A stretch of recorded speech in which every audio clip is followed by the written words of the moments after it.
At my own graduation dinner in front of relatives and friends, my parents leaned across the table and told me to surrender my entire inheritance to my sister, as if my future belonged to them. When I refused, my dad lifted my diploma, flicked open a lighter, and whispered, "You don't deserve Grandpa's money." The paper curled into ash while everyone stared. But I didn't cry. I didn't beg. I simply smiled, stood up, and walked away because the real reason I stayed calm that night wasn't something they could burn, and they had no idea what was waiting for them the following week. My name is Skylar Lawson, and for most of my life, I learned how to make myself small at the dinner table.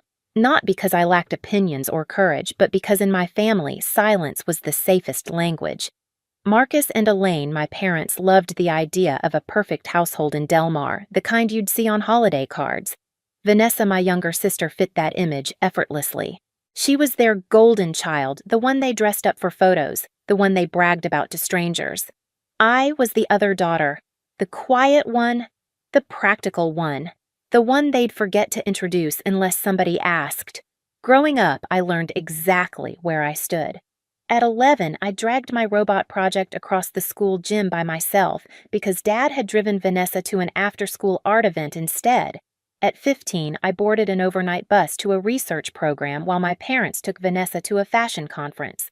And at 17, when I won a statewide scholarship, I scanned the auditorium for their faces and found none except my grandfather's standing quietly in the back like he always did.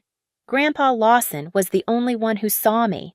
He understood the way I thought, the way I didn't need noise to take up space.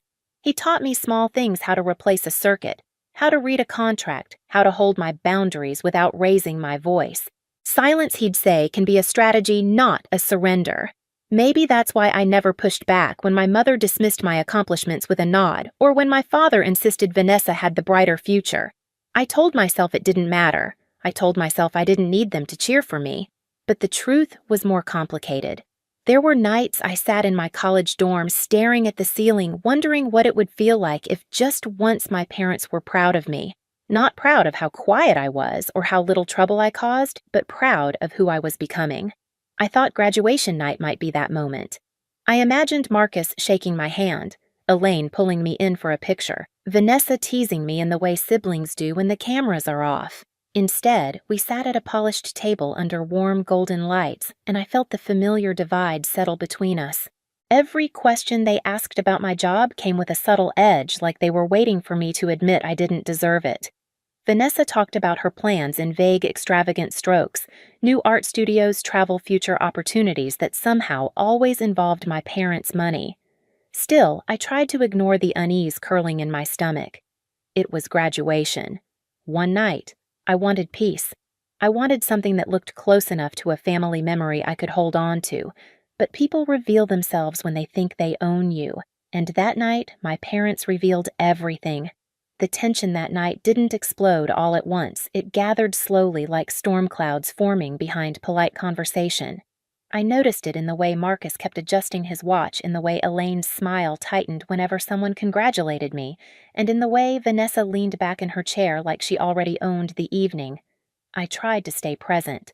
I answered questions about my new software engineering role, kept my tone, light-sipped water to ground myself. But underneath the surface, something felt off, a kind of anticipation, as if the three of them had rehearsed something before walking into that restaurant. It began when the panna cotta arrived.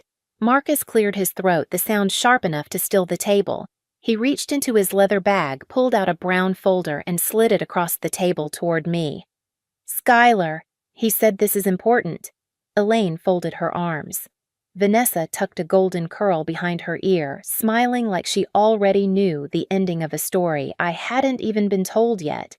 I opened the folder just enough to see the edges, financial statements, property details, something notarized.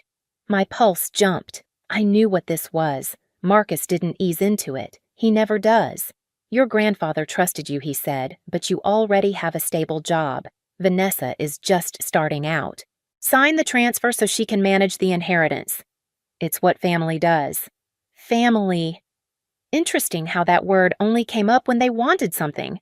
I kept my voice steady. "I'm not signing anything." The table went silent. Vanessa blinked, stunned that I'd said no out loud.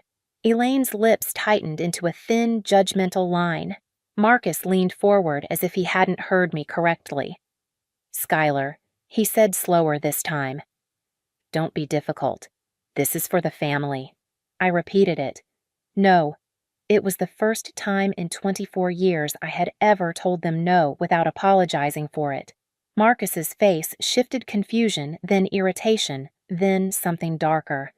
"You don't understand what's at stake," he said. But I did. For once I understood everything perfectly. When Vanessa let out a small scoff, the last thread inside me snapped. She whispered, "Come on, Skylar. You weren't even close to Grandpa. Why would he leave you anything real?" My throat tightened, not with tears, but with clarity. They had never seen me as anything but a placeholder, someone to mine for emotional labor, for quiet compliance, for whatever they needed. I sat back, breathing evenly. "I'm not signing." That was when Marcus stood, grabbed my diploma from his bag, and flicked open a lighter. His eyes met mine, challenging, cruel, certain he could still bend me.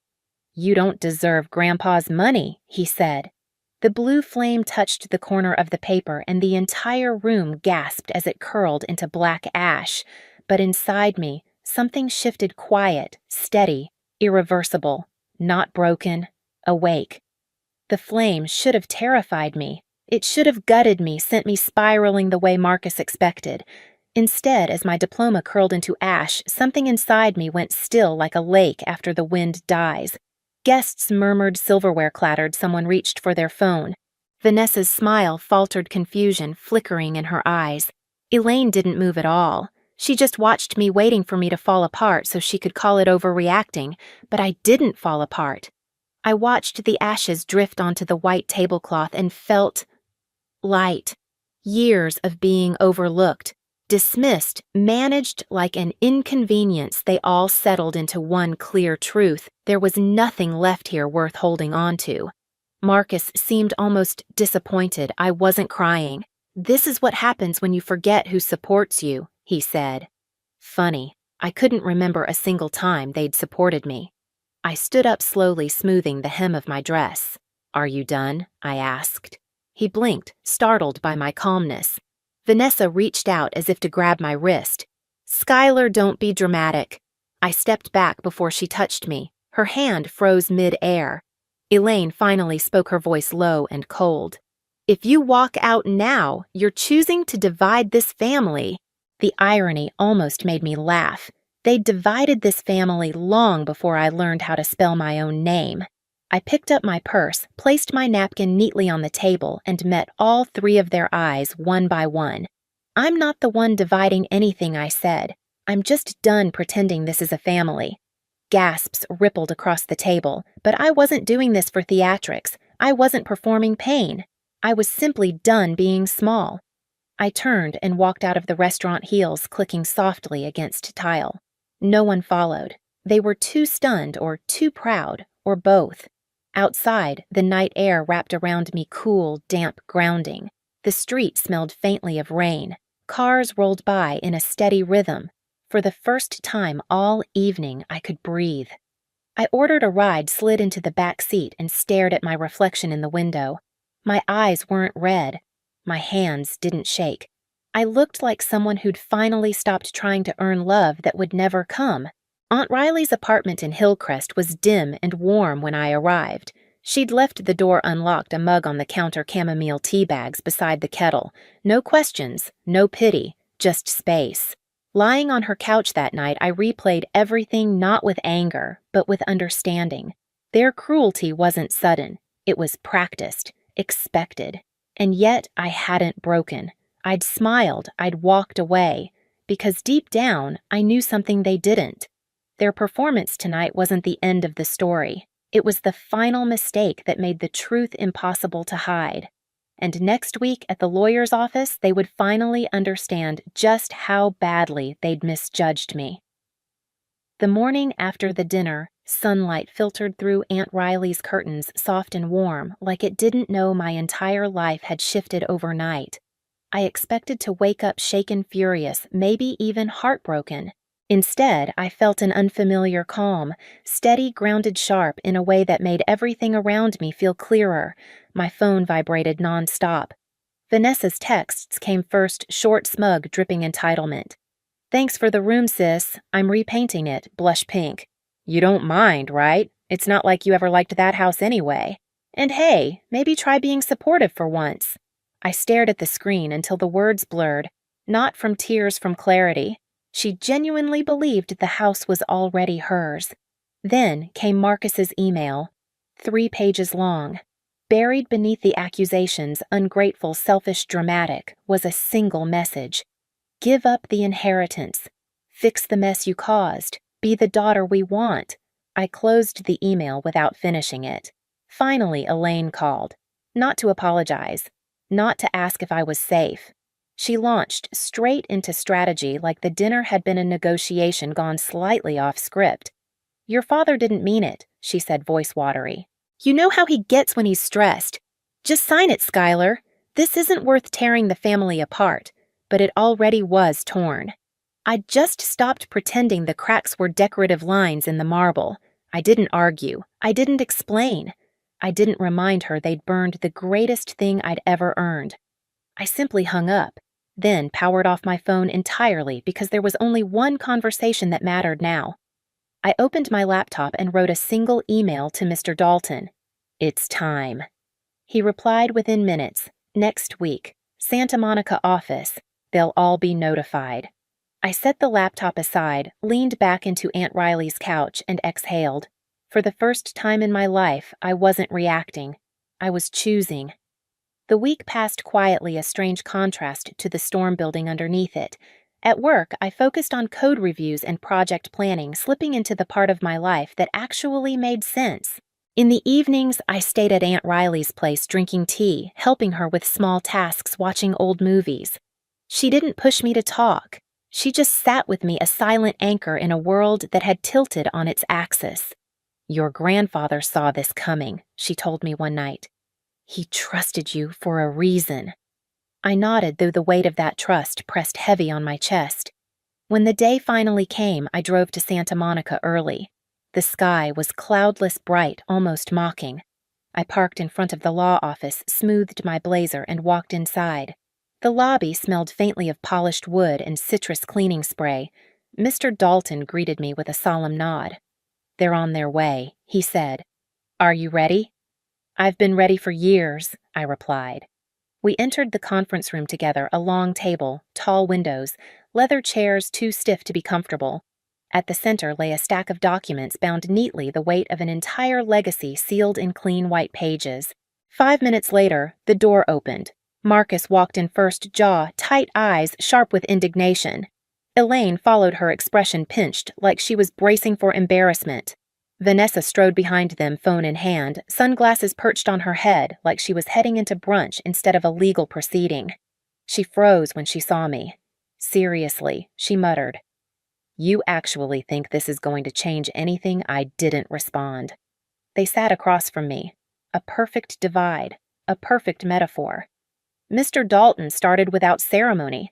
As stated in the official will of Mr. Lawson, the room stilled. Even the air seemed to hold its breath. He read line after line, details, dates, signatures, witness statements. And then the part they never expected. The full estate, including all properties, investments, and business shares, is to be transferred solely to his granddaughter, Skylar Lawson. Elaine's lips parted. Vanessa's jaw dropped. Marcus lurched forward. "That's impossible," he snapped. "He promised." "No," Mr. Dalton interrupted calmly. "He didn't." Vanessa slammed her hand onto the table.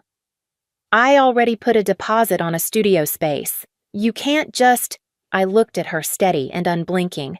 "It's not yours to spend." She shook her head. "You don't even like the house. You don't even care about Grandpa's company." She had no idea how much I cared. How many summers I'd spent interning, quietly watching the company slip under poor leadership. How many nights Grandpa and I had sat together reviewing blueprints and ideas he never got to implement.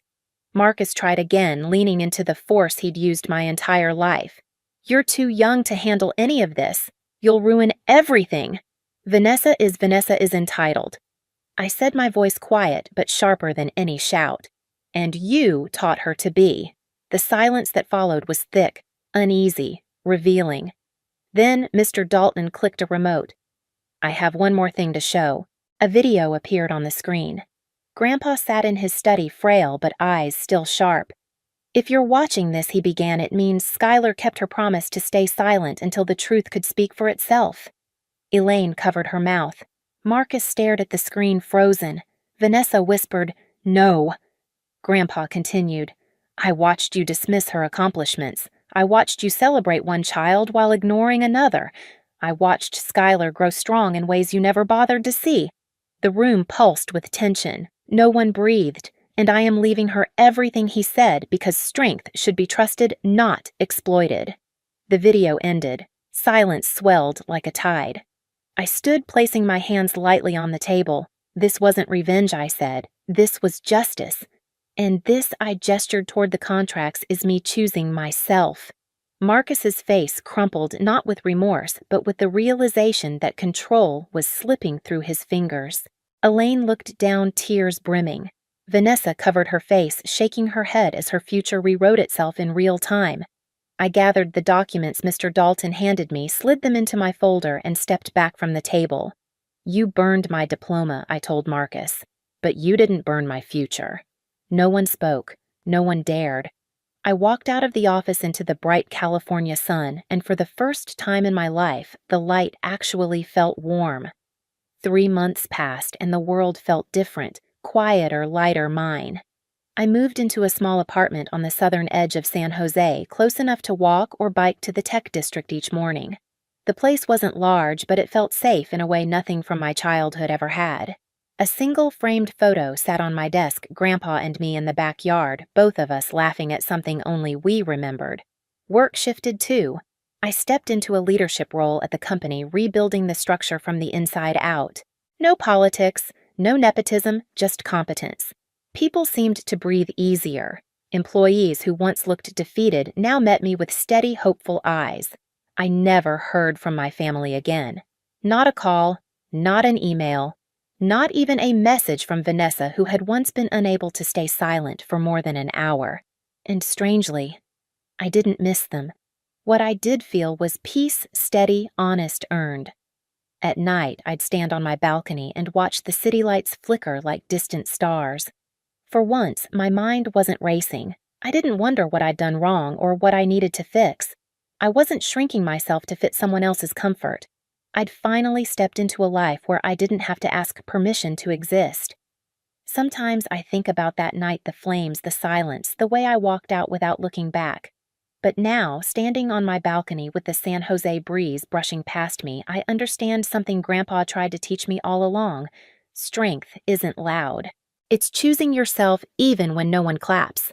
My family lost control the moment I stopped needing their approval. If this story resonates with you, share your thoughts in the comments and subscribe for more true family dramas.